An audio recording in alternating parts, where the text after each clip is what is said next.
तो देखो हम लोग पढ़ने क्या वाले हैं, सिंगल स्लिट द्वारा प्रकाश का विवर्तन। विवर्तन क्या होता है कि जब प्रकाश किसी अवरोध हो या कोई रेखा छिद्र, उसी को स्लिट कह सकते हैं, या सूक्ष्म छिद्र होता है, वहां से जैसे प्रकाश गुजरता है तो क्या करता है, वो फैल जाता है, से रिफ्रैक्ट हो जाता है, फैल जाता है। और प्रकाश का अवरोध या छिद्रों से फैल जाना प्रकाश का विवर्तन कहलाता है, डिफ्रैक्शन ऑफ लाइट कहलाता है। ठीक है, तो उसके लिए हमने क्या किया है, ये आपका चाहे सीबीएसई बोर्ड हो चाहे यूपी बोर्ड हो, ये 5 नंबर का क्वेश्चन आता ही आता है, मोस्टली आता है 99%। तो इसमें वही हेडिंग है कि सिंगल स्लिट द्वारा प्रकाश का विवर्तन समझाइए और इस कोणीय फ्रिंज क्या होती है अभी दिखाएंगे। तो कोणीय फ्रिंज की चौड़ाई में ज्ञात करिए। तो यहाँ पर हमने क्या किया है, हम फ्रॉनहोफर विवर्तन प्राप्त करना चाहते हैं। कल आपको बताया था विवर्तन कितने प्रकार का होता है, दो प्रकार, एक होता है आपका फ्रेस्नेल विवर्तन, एक होता है फ्रॉनहोफर। क्योंकि फ्रॉनहोफर विवर्तन में क्या होता है कि दूरियां पर्दे या स्लिट की दूरी विवर्तक बिंदु से कितनी होती है, अनंत। तो वैसा तो हम लोग प्राप्त नहीं कर सकते, तो हम लोग इसको लेंसों की सहायता से प्राप्त करते हैं। किसकी सहायता से, तो हमने 2 लेंस लगा दिए, ठीक है, एक L1 और एक L2। इसका एडजस्टमेंट देख लो, L1 को हम ऐसा मतलब करते हैं, इसको यहाँ पर मान लीजिए क्या है, एक वर्णी प्रकाश, यहाँ पर कौन है, एक वर्णी प्रकाश या एक वर्णी प्रकाश स्रोत कह सकते हो। अब हम इस लेंस को ऐसा एडजस्ट करते हैं कि इसके प्रथम फोकस पर आ जाए। कहां पर आ जाए, प्रथम फोकस पर लाने का फायदा, इससे जो प्रकाश की किरणें चलेगी अपवर्तन के बाद मुख कक्ष के समांतर हो जाती है। तो जैसे ही इससे प्रकाश की किरणें चली, इस बार आते थे, इसलिए क्या कर दिया, आने वाली किरणों को मुख कक्ष के समांतर कर दिया। क्यों, क्योंकि ये कहां पर माना हमने, फोकस, प्रथम फोकस। तो ये किरणें अगर कोई अवरोध नहीं होता, अगर कोई अवरोध नहीं होता तो ये प्रकाश की किरणें कैसे चली जाती, समांतर चली जाती। जैसे ही प्रकाश की किरणें आगे बढ़ी, आगे कौन रखा है, दूसरा लेंस। और दूसरा लेंस क्या करता है, आने वाली समांतर किरणों को फोकसित कर देता है, मतलब फोकस बिंदु पर। तो इन किरणों को ये दूसरा लेंस क्या कर देगा, फोकसित कर देता है, कहां पर, सेंटर पर। तो यहां आपका ये क्या हो जाएगा, फोकस, ये फोकस। तो ये किसका फोकस है, इस लेंस का। तो कहने का मतलब ये है कि इस पॉइंट पर ढेर सारा प्रकाश इकट्ठा होता है, तो काफी ढेर सारा चमकीली लाइन बनती है, अर्थात यहाँ पर ब्राइटनेस बढ़ती है। ब्राइटनेस को हम लोग बोलते हैं कंस्ट्रक्टिव इंटरफेरेंस, संपोषी व्यतिकरण, पढ़े होंगे। अच्छा, अब हम चाहते हैं कि प्रकाश विवर्तित हो जाए, अर्थात इसमें फैलाव आ जाए। उसके लिए क्या करते हैं, हम यहाँ पर एक स्लिट रख देते हैं। प्रकाश के मार्ग में क्या रख देते हैं, स्लिट क्या होता है, जैसे कागज में चीरा लगा दो, उसको हम स्लिट कहते हैं। तो हमने यहाँ पर एक इसके मार्ग में यहाँ पर एक स्लिट लगा दी। देखिएगा ध्यान से, आप लोग चूंकि नाप के बनाएंगे, देख के बनाएंगे, तो सही से बनाइएगा।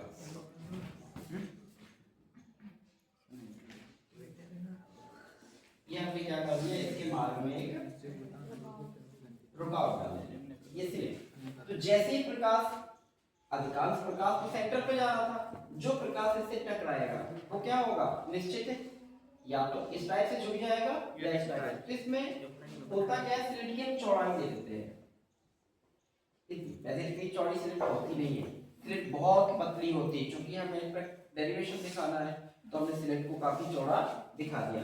जबकि स्लिट की चौड़ाई कितनी होनी चाहिए, प्रकाश की तरंगदैर्घ्य की कोटि की होनी चाहिए। सब लिखाए थे, विवर्तन की शर्त, आपतित प्रकाश की तरंगदैर्घ्य जो है उस कोटि का ये क्षेत्र की चौड़ाई होनी चाहिए। इस स्लिट का नाम दे दीजिए आप लोग ए, और क्या नाम दे दिया इसका, ए।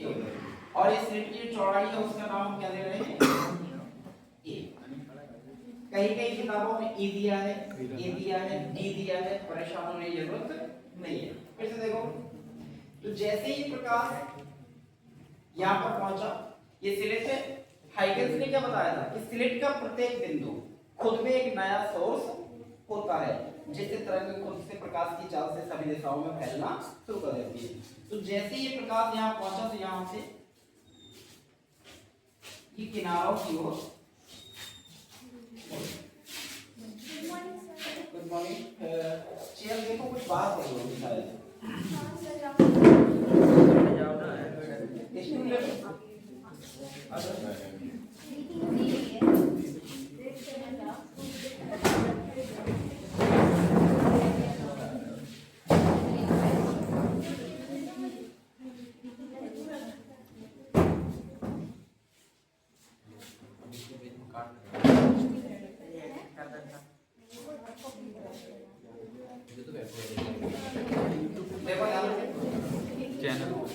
चैनल पर ग्रुप में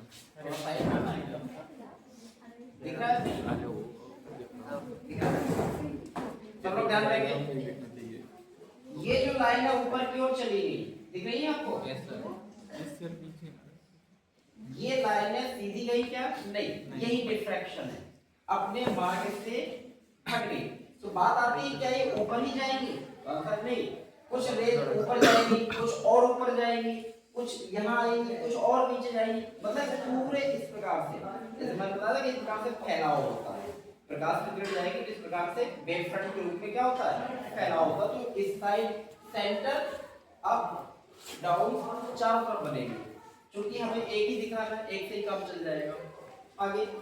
तो ये अपने ओरिजिनल मार्ग से कितना कोण बना रही है? मान लीजिए थीटा। तो इसको विवर्तन कोण कहेंगे। कौन सा कोण?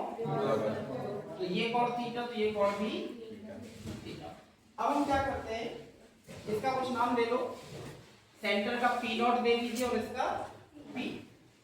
बताइए क्या A से P और B से P वाला मार्ग समान है?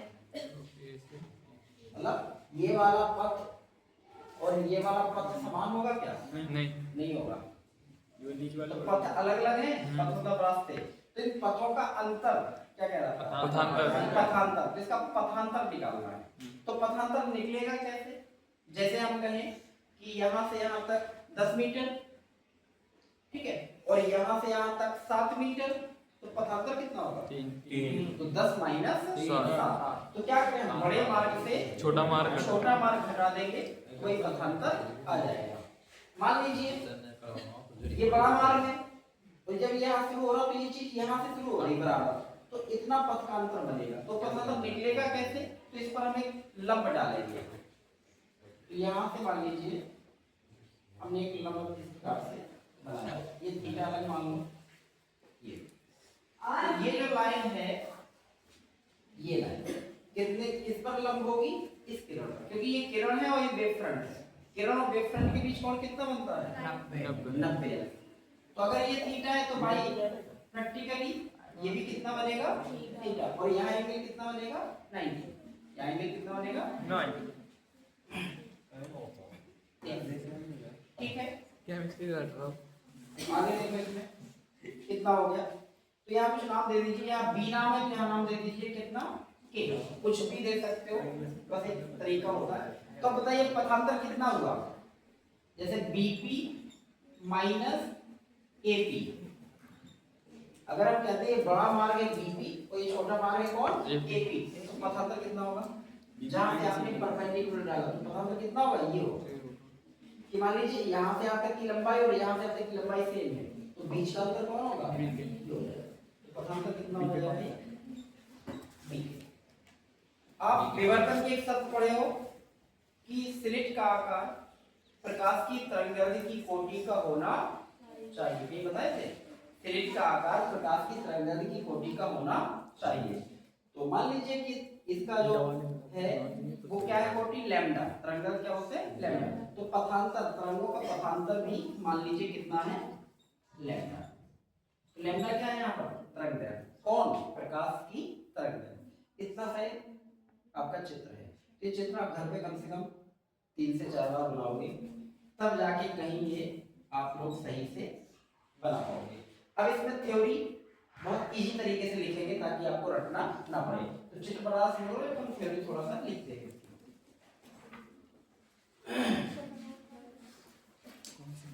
चित्र में केमिस्ट्री के नोट दे यार कुछ चित्र में सिंगल स्लिट द्वारा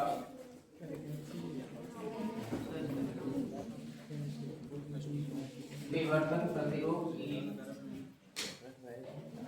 चित्र में सिंगल स्लिट द्वारा विवर्तन प्रतिरोध की ज्यामितीय व्यवस्था प्रदर्शित है।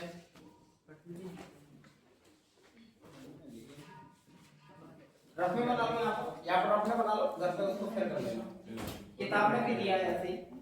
चित्र में सिंगल स्लिट द्वारा विवर्तन प्रतिरोध की ज्यामितीय व्यवस्था प्रदर्शित है। इसमें किस चीज का क्या नाम है? एस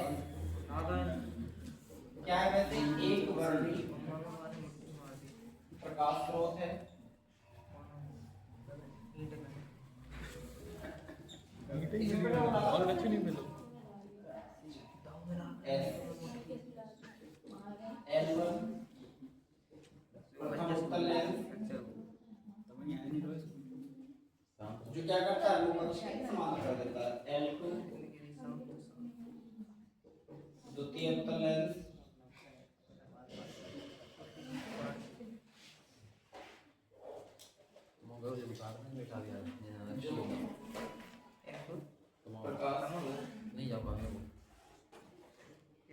पर्दे पर फोकस करता है।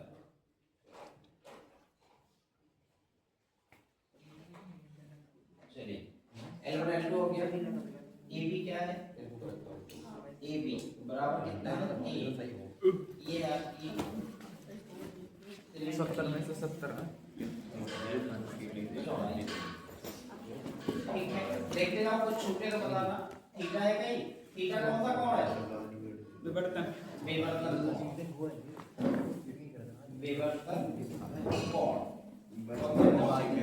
विवर्तन कोण लिख जाइए आप लोग। हाँ, और कुछ है क्या? हाँ, BK क्या है आपका? तरंगों के बीच का पथांतर है। और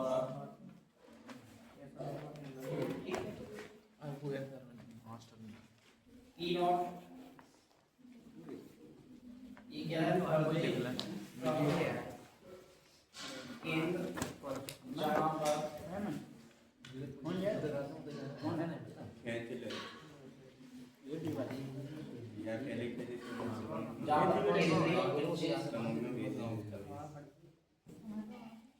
बनता है।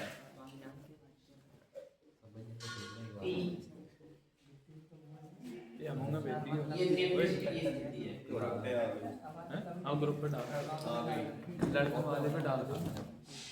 तो इतना आप लोग इसमें लिख देंगे तो यही थ्योरी है, क्योंकि हमने उसके पूरे सिस्टम को बता दिया कि इसका नाम क्या है और हमारे चित्र दिखा रहा है कि कौन चीज क्या कर रही है।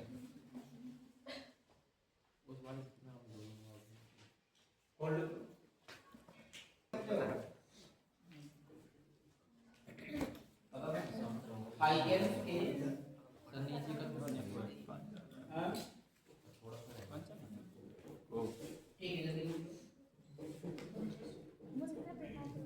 प्रकाश के विवर्तन की व्याख्या हाइगेंस के तरंग सिद्धांत से की जा सकती है।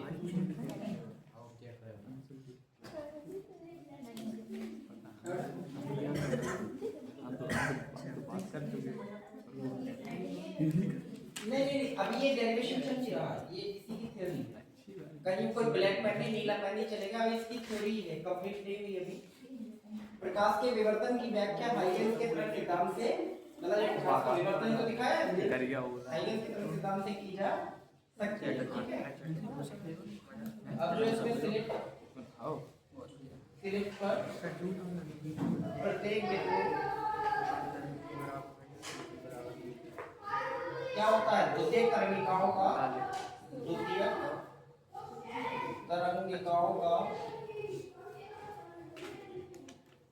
स्रोत होता है। तो यहाँ से तरंगे निकल के कहाँ पर पहुँचती हैं? पर्दे पर।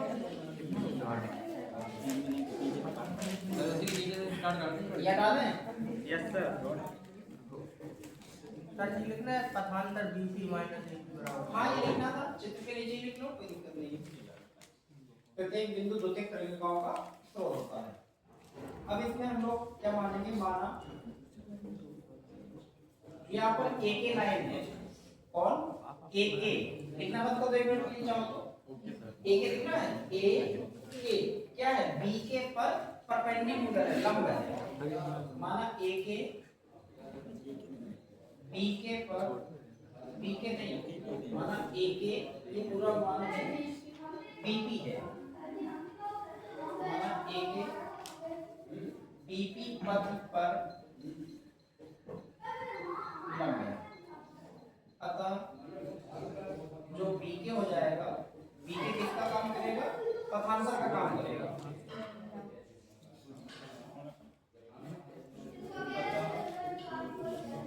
पथों का अंतर कितना है, बीके, कौन सा बीके, यहाँ से यहाँ तक पथांतर और कितना मान लिया हमने, लैम्डा, यहाँ तक बताया भैया।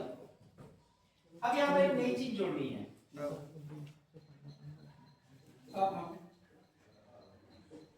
स्लिट को 2 भागों में बटा मानते हैं। स्लिट के 2 भाग कौन कौन से, यहाँ से यहाँ तक, यहाँ से यहाँ तक। अगर ये स्लिट का आकार कितना होता है, ओपन करो, बंद करना। नहीं शुरू करो, शुरू है। अच्छा, स्लिट का जो आकार है वो कितना होना चाहिए, प्रकाश की तरंगदैर्घ्य की कोटि का होना चाहिए। अगर बेटा ये प्रकाश की तरंगदैर्घ्य कोटि मतलब लैम्डा है, कितना है, लैम्डा, तो आधा भाग कितना होगा, लैम्डा बाई 2। जैसे हम कहें कि ये यहाँ से यहाँ तक प्रकाश की तरंगदैर्घ्य कोटि का है, तो इसका जो मिडिल पार्ट है वो कितना हो जाएगा, लैम्डा बाई 2, और यहाँ से यहाँ तक कितना होगा, लैम्डा बाई, ये समझ लो, वरना सीखना तो है ही है लेकिन समझना जरूरी है। कि पूरा 2 भागों में बांट दे, कितना हो गया, लैम्डा 2। तो यहाँ से क्या होगा, यहाँ से एक किरण पहुंची, यहाँ से एक किरण पहुंची हुई है, तो कितने यहाँ पर स्रोत माने जाएंगे, 2। मतलब इनके बीच देखोगे तो 2 स्रोत हो जाएंगे, इनके बीच देखोगे तो ये भी 2 स्रोत हो जाएंगे। और 2 स्रोत जब अध्यारोपण करेंगे तो कुछ बिंदुओं पर तरंग की तीव्रता अधिकतम और कुछ बिंदुओं पर तरंग की तीव्रता, तो जिससे हमें डार्कनेस और ब्राइटनेस मिलेंगे। हमारा ही काम है, क्योंकि सिंगल द्वारा तो हम अध्यारोपण दिखा नहीं पा रहे थे, तो साइंटिस्टों ने सोचा कि अगर हमें विवर्तन पैटर्न मिल रहा है तो सिंगल सोर्स से कैसे मिल रहा है।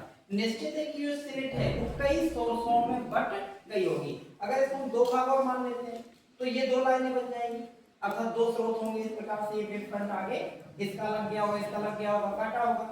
जब इसको लेंगे तो ये 2 सोर्स की तरह काम करेंगे, तो हमें पर व्यतिकरण मतलब ब्राइटनेस और डार्कनेस मिलेगी। तो कितनी तरंगदैर्घ्य कितनी है, लैम्डा बाई 2। और लैम्डा बाई 2 समकोशी में होता है कि विनाशी में, विनाशी में होता है। अगर आपको ध्यान हो 2m+1 लैम्डा बाई 2 कहीं आया था विनाशी में। तो फिर यहाँ पर जब ये पहुंचेगी, यहाँ की किरण और यहाँ की किरण, तो यहाँ पर तरंगदैर्घ्य कितनी पाएंगे, लैम्डा बाई 2। तो यहाँ पर समकोशी ना होकर क्या मिलेगा, विनाशी। ध्यान रखिएगा यहाँ पर हमें निम्नलिखित मिलता है, मिनिमा, क्योंकि यहाँ पर एक दूसरे की तीव्रता को क्या कर रहे हैं, खत्म कर रहे हैं, मिनिमा मिलते हैं। तो ये जस्ट उल्टा है व्यतिकरण का। व्यतिकरण में जहां मैक्सिमम मिलता है, विवर्तन में वहां मिनिमा मिलता है। जहां व्यतिकरण में मिनिमा मिलेगा वहां इसमें मैक्सिमम मिलेगा। इसी प्रकार से इसका भी देखोगे हाल, तो लैम्डा बाई 2। तो कहने का मतलब हम क्या कहना चाह रहे हैं, यहाँ देखोगे 2 भागों में बटा मान सकते हैं, जिससे तरंगदैर्घ्य कितनी हो जाएगी, तरंगदैर्घ्य लैम्डा बाई 2 हो जाएगी। अतः बिंदु P पर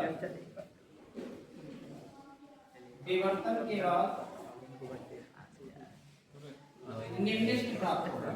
क्या मिलेगा, निम्नलिखित प्राप्त होगा, क्योंकि लैम्डा बाई 2 तरंगदैर्घ्य किसमें होती है, मिनिमम, मतलब उसमें विनाशी में। ये ध्यान रखना प्राप्त होगा। तो अब यहाँ चलेगा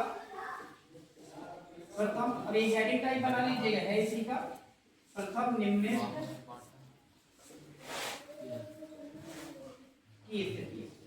अगर बताओ प्रथम निम्नलिखित की स्थिति लिखा तो कर दो, एक त्रिभुज ले लो ए बी के, चित्र में देखो ध्यान फोटो से, कॉपी करा के बाबू ए बी, सब लोग ध्यान से देखना, ए बी के एक ट्रायंगल है, इसमें आपको ये वैल्यू पता है कितनी, ए, और ये वैल्यू पता है आपको कितनी, लैम्डा शायद है क्या पता नहीं। हाँ, तो जब आपको कोण के सामने वाली भुजा लंब, तो सबसे बड़ी भुजा कर्ण पता है, तो क्या निकालोगे, साइन। इसमें क्या ले लीजिए आप लोग, साइन थीटा, लाल बटे का का लंब कितना है, बी के, कोण के सामने वाली, और कर्ण सबसे बड़ी भुजा ए बी, इसमें बी के की वैल्यू कितनी है, लैम्डा, और ए बी की वैल्यू ए, तो ये गुणा करा दो तो कितना आ जाएगा, ए साइन थीटा बराबर, ये प्रथम निम्नलिखित की शर्त है, प्रथम निम्नलिखित की शर्त है कि जो ए साइन थीटा है उसका आकार लैम्डा होना चाहिए। सिलेक्ट, आगे अब हम द्वितीय निम्नलिखित निकालते हैं। अगर द्वितीय निम्नलिखित निकालते तो पहले हमने इसको कितने भागों में बांटा था, 2, अब 4 में बांटेंगे, मतलब 2 पार्ट यहाँ होंगे और 2 पार्ट यहाँ होंगे, तो लैम्डा बाई 2 यहाँ कितना हो जाएगा, लैम्डा बाई 4। फिर अगली कंडीशन में 8 भागों में बांटेंगे, अगली कंडीशन में 16 भागों में, ऐसे इसको डॉट डॉट डॉट डॉट कितने भागों में बांट सकते हैं, n भागों में बांट सकते हैं, कितने भागों में। तो अब हमने प्रथम निम्नलिखित की स्थिति निकाली, अब कौन सा निम्नलिखित आएगा, n में, कौन सा होगा, n या m जो भी कहना हो। तो हम लोग चलेंगे आगे, देख रहे पढ़ा को बच्चे टाइम पे भी पढ़ लेते हैं, स्लिट को कितने भागों में, n भागों में बांट सकते हैं, अतः nवें निम्नलिखित की, ये रखो पीछे बात नहीं, सारी बातें रिकॉर्ड तुम्हारे ही सामने हो रही हैं, बात करोगे तो वही रिकॉर्ड होगा ना। nवें निम्नलिखित की स्थिति, पथांतर कितना था, लैम्डा, अब n कितना हो जाएगा, n लैम्डा, तो sin थीटा बराबर लैम्डा। ये विकल्प में भी आता है, विवर्तन के प्रयोग में nवें निम्नलिखित की स्थिति का सूत्र क्या होता है, तो आपका आंसर होगा a sin थीटा बराबर plus minus n lambda, n lambda m lambda कह सकते थे। क्या आप लोगों को पता है कि उसमें संकोची व्यतिकरण के लिए पथांतर कितना होना चाहिए, m लैम्डा, लेकिन इसमें पथांतर क्या आ रहा है, विनाशी में आ रहा है। मैंने कहा था ना कि जो व्यतिकरण आप पढ़ते हो विवर्तन में उसका जस्ट उल्टा है, जहां n बराबर 1 2 3 डॉट डॉट डॉट, मतलब 1 रखोगे तो लैम्डा जो पहला था, 2 रखोगे 2 लैम्डा, 3 रखोगे 3 lambda, dot dot dot dot ऐसे मिलता जाएगा। 0 रखते तो सेंटर मिलेगा, सेंटर के जस्ट बाद हमें एक निम्नलिखित मिलते जाएंगे जहां पर डार्कनेस होती जाएगी। तो ये हमारा इसके लिए आंसर है, ठीक है। मुख्य उच्चिष्ट नहीं भाई, मुख्य उच्चिष्ट मतलब केंद्र पर, मुख्य उच्चिष्ट क्या बनता है, केंद्र पर। मुख्य उच्चिष्ट के दोनों ओर, मुख्य उच्चिष्ट के दोनों ओर कम तीव्रता के, उसी के नीचे से लेके सर सूत्र के बाद, हाँ यार एक चीज देखो, मुख्य उच्चिष्ट के दोनों ओर कैसे तीव्रता के, कम तीव्रता के,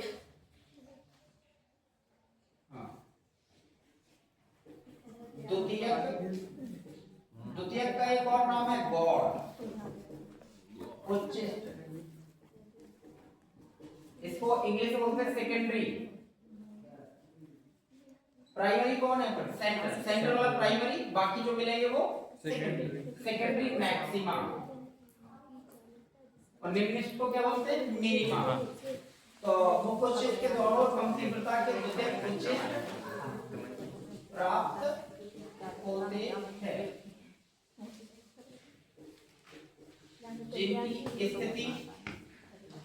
जिनकी स्थिति देखो जरा, यहाँ देखिएगा a sine theta theta, n lambda इसमें क्या है एम लैम्डा एम लैम्डा या एल लैम्डा, तो उसमें क्या आएगा m lambda 2m plus 1 lambda by 2। 2। मतलब जो व्यतिकरण में पढ़ा है, व्यतिकरण में संपोषी का पथांतर m लैम्डा, विनाशी का व्यतिकरण है 2m प्लस 1 लैम्डा बाई 2।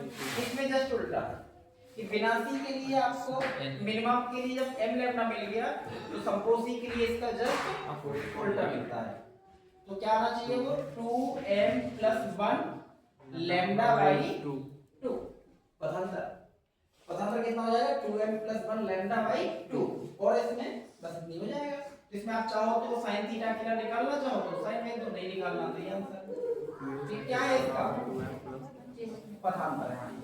ये उच्चष्ट के लिए, ये निम्नष्ट के लिए है, और ये उच्चष्ट के लिए प्राप्त होता है। इसके बाद प्राप्त होता है। ऐसा लिखो जिसका पथांतर कितना प्राप्त होता है 2m प्लस 1 लैम्डा बाई 2 प्राप्त, बस हो गया ये। अच्छा हाँ सुनो, बिल्कुल बिल्कुल सही ध्यान दिलाया। हम क्या लेके चल रहे हैं n, तो n लगाएंगे, सॉरी बिल्कुल सही कहा। n लेके चल रहे हैं तो l लगाओगे, और m लेके चल रहे हो तो m लगाओगे, बहुत सही ध्यान दिलाया। तो n के पदों में लिख रहे हैं तो n ही लेंगे, ठीक है। जहां n बराबर कितना 1 2 3, अरे जिनकी स्थिति लगा के बनती चौड़ाई है केंद्रीय वृत्त की पौड़ी चौड़ाई।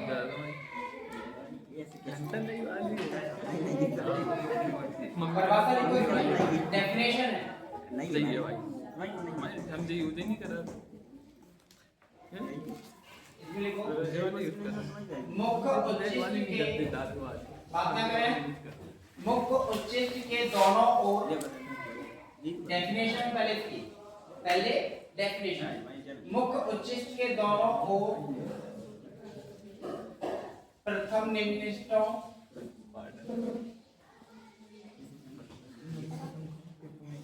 मुख्य उच्चिष्ट के दोनों ओर प्रथम निम्नष्टों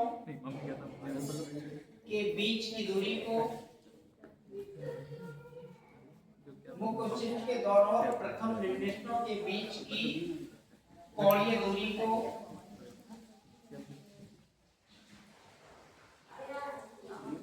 केंद्रीय उच्चिष्ट की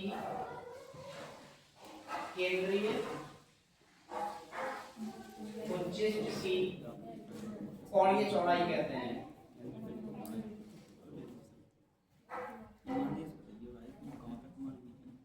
अभी डेफिनेशन समझ में आएगी जब हम बनाएंगे। देखो एक सूत्र आया था,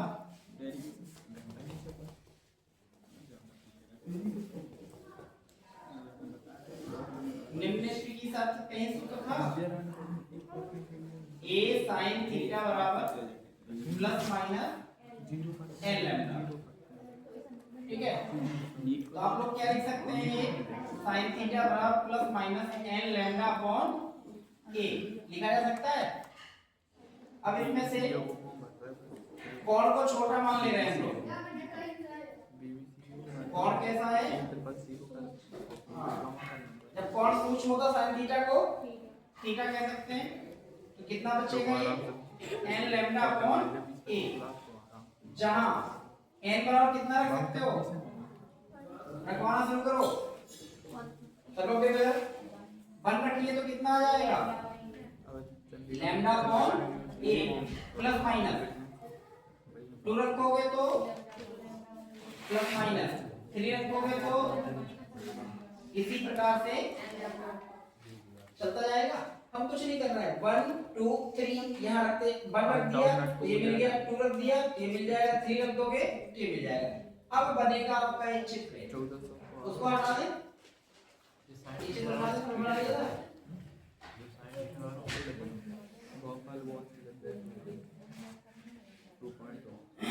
देखो कैसे अरे बस इस साइड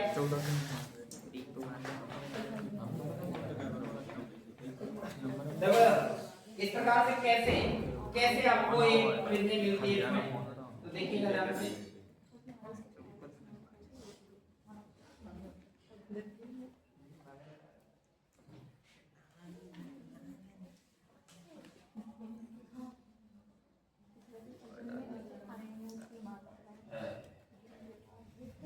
तो ऐसे बना कि वो सेंटर लगे।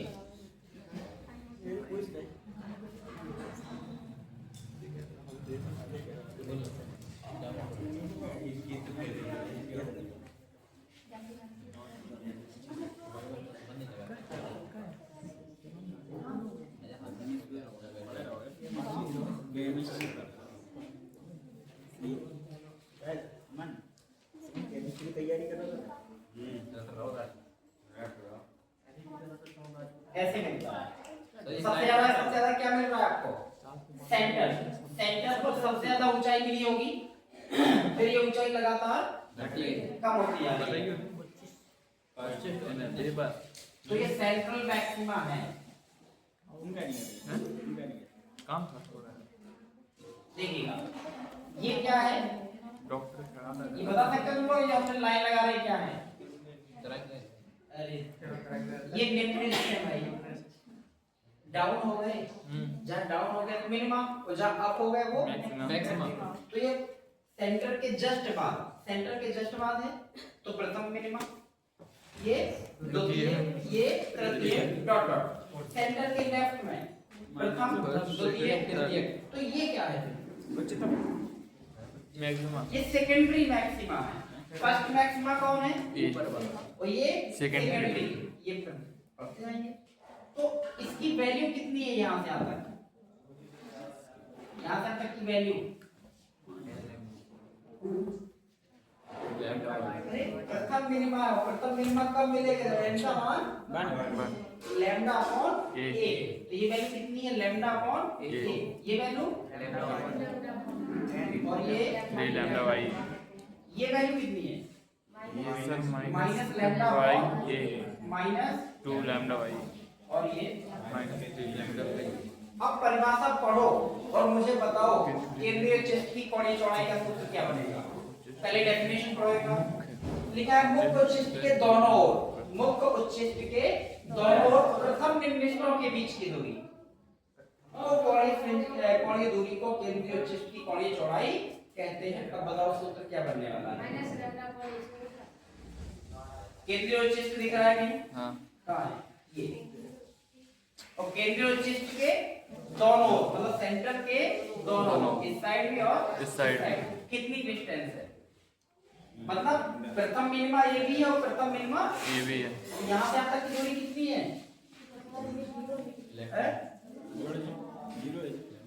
आप कितनी है? 2 नहीं दूरी कभी भी ऋणात्मक नहीं होती।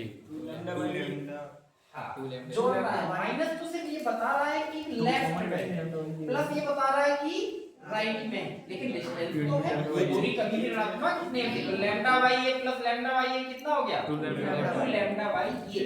या ये कह लीजिए ये थीटा है और ये भी थीटा है, तो टोटल हो गया 2 थीटा, क्योंकि थीटा की वैल्यू कितनी पड़े हो तुम लोग? लैम्डा अपॉन ए। तो एक थीटा ये और दूसरा थीटा वो, 2 थीटा हो जाएगा। तो अब यही हमारा फार्मूला निकल के आया। तो ये अब सूत्र आया केंद्रीय उच्चिष्ट की कोणीय चौड़ाई। लिख लेना है आपको जरा नाम से। केंद्रीय उच्चिष्ट की कोणीय चौड़ाई जो आपका 2 थीटा है वो कितना आया? 2 लैम्डा अपॉन ए। देखो यहाँ से यहाँ तक ये थीटा, यहाँ से यहाँ तक ये थीटा, 2 थीटा, यही के लिए लैम्डा अपॉन ए, यहाँ से लैम्डा अपॉन ए, तो टोटल हो गया 2 लैम्डा अपॉन ए। तो किसकी चौड़ाई है? केंद्रीय उच्चिष्ट। ये सूत्र इंपॉर्टेंट है, याद रखिएगा। कहां से आया ये? तो ये पूरी थ्योरी लिख डालो। बंद रहा।